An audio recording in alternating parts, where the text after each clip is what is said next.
Hello student, I am here to explain your 10th class poem, A Tiger in the Zoo. This poem is written by Leslie Norris. In this poem, poet explains the contrast between two tigers, one in his natural habitat and another locked in the zoo. इस poem में poet है वो दो टाइगरों के बीच में जो contrast है, जो विरोधाभास है, उसको दर्शा रहा है। एक टाइगर वो जो अपने नेचुरल हैबिटेट जो जंगल में रहता है, और दूसरा वहां पे जहां पे जू के अंदर पिंजरे में बंद है। दोनों की सिचुएशन कैसी होती है, वहां पे दोनों की कंडीशन कैसी होती है। In this poem the poet explain about it. So let us we move toward the opening line of poem.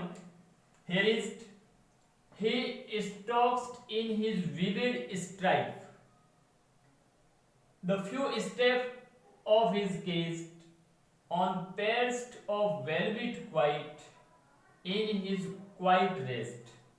First of all, we looked towards the new verse.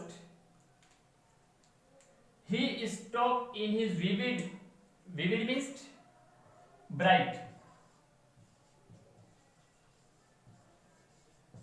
and another words come here, stripe means a narrow lines on tiger's body. Tiger की body के ऊपर जो colour धारियां होती हैं उसको कहते हैं stripe, means narrow lines. And we know cage means pinjra, velvet means makmal, quiet means शांत, and rage means extreme anger. extreme anger, बहुत ही ज्यादा गुस्सा, क्रोध. Let us move again to explain the lines of poem. He stalked in his vivid stripe. Stalks means follow. The tiger follows his stripe. Tiger उस cage के अंदर pack है. So he only able to take few steps of his case, इसलिए उस पिंजरे के अंदर बहुत ही कम कदम तक चल पाता है, because there was no lot of free space for him. Next line, on pairs of velvet quiet in his quiet rest. कैसे चल रहा है? He has pairs claws just like a velvet. Velvet means मखमल जैसे. Claws हैं, पंजे हैं, but it is quiet means शांत हैं. In his quiet rest. Here are two different meanings words used together, quiet and rest. Quiet means शांत and raise means बहुत ही ज्यादा गुस्सा. उसका जो गुस्सा है, रेज है, बट इट इज क्वाइट. लेकिन फिर भी वो रेज कैसा है? शांत हैं, because he compelled to do so, क्योंकि उसकी मजबूरी है, because he locked in the cage. और whenever to such types, this type of words, different words जिसका मीनिंग विपरीत हो, और ऐसे वर्ड जब एक साथ यूज होते हैं तो ऐसी कंडीशन में जो लिटरेरी डिवाइस होता है उसको कहते हैं oxymoron. So in this stanza, one literary device is oxymoron, and another literary device we see here is tiger refers as a human being. He generally we used it. वैसे हम जो animals होते हैं उसके लिए इट का use करते हैं, बट पोएट ने यहाँ पे टाइगर के लिए ही यूज किया है, उसको ह्यूमन बीइंग की तरह दिखाया है. और जब किसी चीज को ह्यूमन बीइंग की तरह शो किया जाता है, दैट टाइम्स वहां पे जो एक लिटरेरी डिवाइस होता है उसको कहते हैं personification.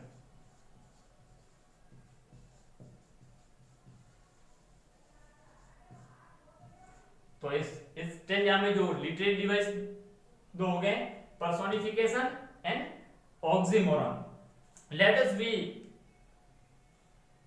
say the rhyme scheme of stanza.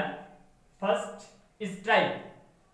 जब भी राइम स्कीम देखते हैं तो इसका जो फर्स्ट जो लास्ट लेटर होता है लाइन का उसको अपन किस से शो करते हैं, ए से। अब अपन देख रहे हैं इन सेकंड लाइन कि here is similar pronunciation words or not, कि सेकंड लाइन का जो वर्ड्स है वो पहले वाली लाइन के लास्ट वर्ड के प्रोनाउंसिएशन का सिमिलर है या नहीं है। यदि सिमिलर होता तो ए लगाते, but here case pronunciation is not similar to strike, so इसको अपन किससे इंडिकेट करेंगे, बी से। Next quite is not similar to strike and case, तो इससे अपन सी से लिख लेंगे। But raise is similar to pronunciation case, क्योंकि रेज का प्रोनाउंसिएशन केस के प्रोनाउंसिएशन से सिमिलर रखता है, इसलिए इसको बी से लिखा था, तो इसको भी लिख लेंगे बी। तो here is rhyming scheme of this stanza, A B C B, A B C B. Let us move toward second stanza. He should be lurking in shadow.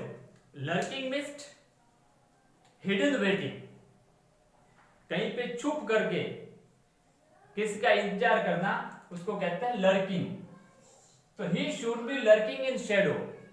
In this stanza poet explain about the tiger, what should be do, उसको क्या करना चाहिए। उसको कहाँ होना चाहिए था, जंगल में होना चाहिए था, और वहां पे क्या करना चाहिए था, लर्किंग इन शैडो, छाया के अंदर छुप के वेट करना चाहिए था। और किसका वेट करना चाहिए थे, स्लाइडिंग थ्रू लॉन्ग ग्रास। और वेट भी कैसे करना, स्लाइडिंग मीन्स मूविंग क्विकली, धीरे धीरे धीरे क्या करना है, आगे की तरफ बढ़ते हुए, थ्रू लॉन्ग ग्रास, किससे होते हुए, थ्रू द लॉन्ग ग्रास। जब टाइगर जंगल में होगा तो वहां पे लंबी लंबी ग्रास होगी, और उस लंबी ग्रास के अंदर से होते हुए धीरे धीरे किस तरफ वो मूव करेगा, near the water hole, near the water hole, just like stream, waterfall, river, जहां से पानी बह रहा है, उस वाटर होल की तरफ जाएगा। और क्यों जाएगा, where plump deer past, plump means fat, जो मोटे हिरण हैं, डियर हैं, जो वहां से गुजरेंगे उस प्रे के लिए, उस अपने शिकार के लिए, उसको कहां होना चाहिए था, जंगल में। In this stanza poet explain about the tiger which is in the jungle, and rhyming scheme shadow, a grass, b whole, C and grass similar to pass, B, A B C B. Let us move toward the third stanza. He should be snarling around houses at the jungle's edge, bearing his white fangs his clay, terrorizing the village. Generally, tiger's nature is terrorizing the people and other animal. In this stanza again, poet explain when tiger in the jungle, what should be do? He should be snarling. Snarling means गुर्राना. Around houses, तो at the edge of jungle, जंगल के किनारे पे जो houses हैं वहां पे गुर्राने की आवाज करके, bearing his white fangs, fangs means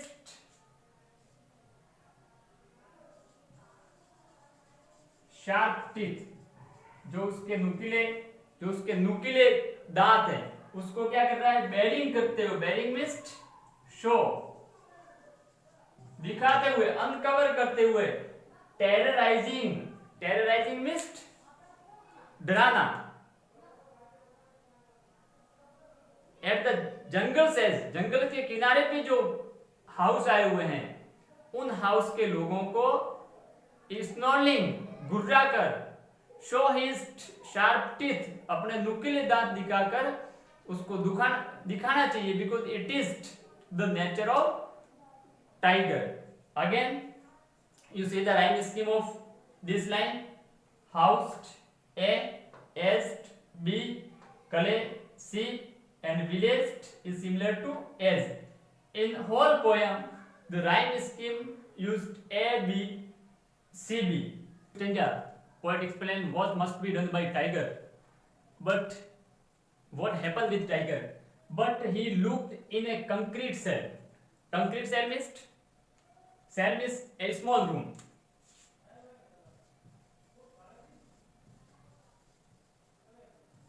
And concrete means that is made by stone, cement. So he locked. At present, tiger locked in the small room, in the concrete cell. His strength behind bars. Bars means जैसे डंडे होते हैं, सलाखें होती हैं, जैसे कोई jail में कैद होता है उसके बाहर की तरफ सलाखें होती है, just like that the strength of tiger, tiger की जो ताकत है वो उस बार्स के पीछे, उस कंक्रीट सेल के बने हुए रूम के अंदर पैक है. ताकत होने के बावजूद भी he couldn't able to show it, stalking the length of his cage, ignoring visitor. In the zoo the visitor come to see the animal, but he don't give any attention toward them, only take a few steps. वो जो visitor आ रहे हैं उनकी तरफ वो कोई ध्यान नहीं दे रहा है, उनकी तरफ ध्यान न देते हुए वो कुछ कदम उस केज के अंदर घूम रहा है. Here is also literary device, he, his, so here is personification and same. Rhyming scheme is here A, B, B, C. And last stanza of this poem, he hears the last voice at night, the patrolling car. Patrolling car means in the zoo, whenever the time came at evenings, the closing time, that time patrolling car, वहां पे गश्त करने के लिए, उनको guard करने के लिए, देखने के लिए जो पेट्रोलिंग कार अंत में आती है उसकी आवाज टाइगर को सुनाई देती है. And stares with his brilliant eyes at the brilliant star. Stares means gaze. Gaze means look constantly toward anything. He was in the case from there. He look brilliant stars, जो चमकीले तारे हैं उनकी तरफ देख रहा है. By his brilliant eyes, एक तरफ जो तारे हैं उसको ब्रिलियंट बताया गया है और दूसरी तरफ टाइगर की जो आईज है उसको भी ब्रिलियंट बताया गया है, उसको भी चमकीला बताया गया है. उन आंखों से उस तारों को घूर रहा है, गेज कर रहा है. But lot of difference between both things. Poet want to give message by this that whenever we have quality, lot of qualities, but we can't use it because some foundation, then it is not useful for us. Same things will happen to tiger.